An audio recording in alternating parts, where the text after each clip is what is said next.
आप सभी को मेरा ओम प्रणाम। गीतोपनिषद बाय डॉक्टर श्रीकांत गुप्ते इस यूट्यूब चैनल में मैं डॉक्टर श्रीकांत गुप्ते आप सभी का हार्दिक स्वागत करता हूं। हम श्रीमद् भगवद गीता का तीसरा अध्याय कर्मयोग के बारे में विचार विमर्श कर रहे हैं और अभी तक हमने जो 4 श्लोकों के बारे में जो देखा उसमें अर्जुन ने अपनी जो व्यथा भगवान को सुनाई कि अगर बुद्धि योग कर्मयोग से अगर श्रेष्ठ है तो आप मेरी योजना इस महाघोर युद्ध करने में क्यों कर रहे हो। और आगे भगवान ने उनसे कहा था कि इस युग में भगवत प्राप्ति के लिए या मोक्ष प्राप्ति के लिए जाने वाले 2 मार्ग है। एक सांख्यों का जो बुद्धि योग और दूसरा योगियों का निष्काम कर्मयोग। आगे भगवान उनसे कह रहे हैं कि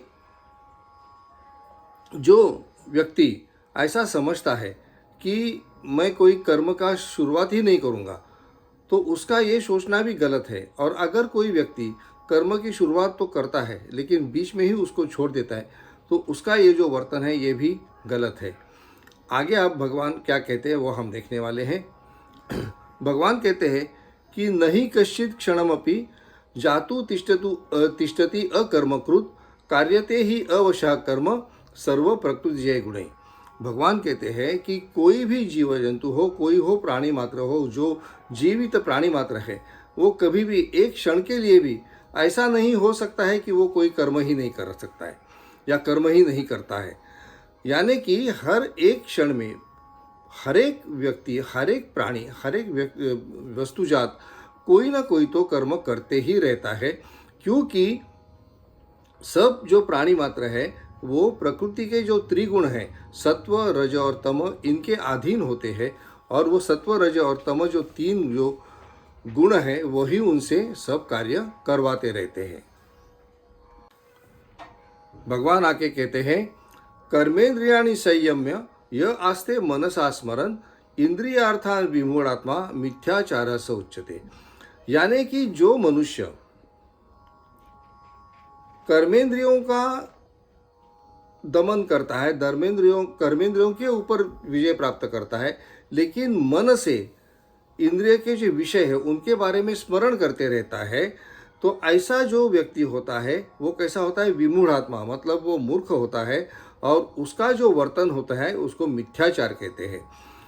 इस श्लोक को हम अत्यंत सरल भाषा में इस तरह से कह सकते हैं, यह विमूढ़ात्मा कर्मेंद्रियाणि संयम्य मनसा इंद्रियार्थान स्मरण आस्ते मिथ्याचार स उच्यते। यानी कि जो व्यक्ति कर्मेंद्रियों के ऊपर तो विजय प्राप्त करता है लेकिन फिर भी मन के अंदर ही अंदर विषयों का ही चिंतन करते रहता है, ऐसा जो आदमी होता है, ऐसा जो व्यक्ति होता है वो होता है विमूढ़ात्मा यानी मूर्ख, और उसका जो वर्तन होता है उसको मिथ्याचार या गलत वर्तन इस तरह से कहा जा सकता है।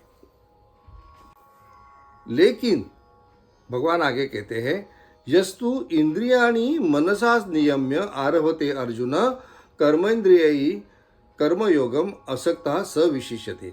यानी कि भगवान कहते हैं कि जो इंद्रियों के ऊपर, कौन से इंद्रिय, ज्ञानेंद्रियों के ऊपर अपने मन के द्वारा जो विजय प्राप्त कर लेते हैं या उनको जब अपने अधीन कर लेते हैं, ऐसे जो व्यक्ति होते हैं यस्तु इंद्रियाणि मनसा नियम्य आरभते अर्जुन कर्मेंद्रियैः कर्मयोगम असक्तः स विशिष्यते। यानी कि जो किसी भी कर्म में आसक्ति नहीं रखता है, ऐसा जो व्यक्ति होता है, सुख दुख लाभ हानि इसके जो परे जाता है, इनके बारे में जो विचार नहीं करता है, निष्काम वृत्ति से जो कर्म करता है, ऐसा जो व्यक्ति होता है उसकी विशेषता खास होती है, उसकी विशेषता ज़्यादा होती है। पिछले 2 श्लोकों में भगवान ने जो कहा कि एक तो सिर्फ कर्मेंद्रियों के ऊपर विजय प्राप्त करना या कर्मेंद्रियों को अधीन कर लेना और मन से विषयों का चिंतन करना, और दूसरी बात ये कही कि मन से जो ज्ञानेंद्रिया जो है इनके ऊपर विजय प्राप्त करना। इसमें से जो फर्क भगवान श्री कृष्ण ने हमें बताया है वो विशेष है और यही हमें आगे चलकर काम में आने वाला है।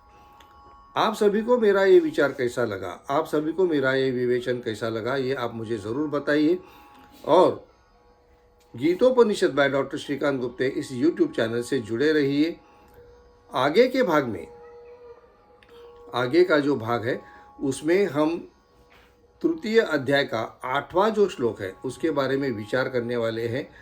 और ये जो भाग है वो बहुत विशेष भाग होने वाला है, क्योंकि 8वां जो अध्याय श्लोक जो है वो बहुत महत्वपूर्ण श्लोक है और उसके ऊपर हमें संपूर्ण एक भाग में विचार करना होगा।